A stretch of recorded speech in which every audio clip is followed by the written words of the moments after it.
জামাত যদি একবার ক্ষমতায় আসতে পারে তাহলে কিন্তু সবাই টের পাবে। কত ধরনের কথা চান? হ্যাঁ, ওই যে how many rights how many সেটা আছে।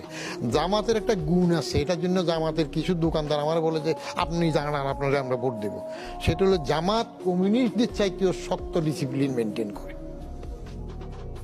তাদের নেতৃত্ব যদি হুকুম দিয়ে দেয়, ওই যে রোকন টোকন কি দাব দাব পার হইতো না, নেতৃত্ব যদি হুকুম দেয় যে ওর রক কাটলে বেসতে যাবে, ওর এক কাটি দেবে, ওর কাছে আর কোনো নিয়ম কানুন থাকবে না।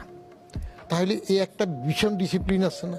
আর জামাতের যখন মন্ত্রী দুইজন ছিল, আমি তখন ক্যাবিনেটের জয়েন্ট সেক্রেটারি, নিজে আমি মুজাহিদ এরা ছিল না মন্ত্রী, তাদের একটা সুবিধা ছিল, তারা যেটা করতো সেটা হইলো বাইরে মিটিং টিটিং গেলে তারা তাদের লোকজন দিয়ে সরকারি পয়সায় মিটিং করতো না, এটা তারা কিন্তু প্রতিষ্ঠিত করত, নিজের ফান্ড থেকে করতো।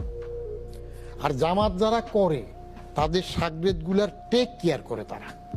জেলে যদি জামাতের কেউ যায়, আমার এক আত্মীয় দূরের, ও জেলে পড়ে গেছিল ওই একবার দেশে আসার পর কোথায় গন্ডগোলের সময় জেলে যাওয়ার পরে তার মারে জিজ্ঞেস করলাম চলো কেমনে, কর্মক্ষম ছেলেটাই তো জেলে।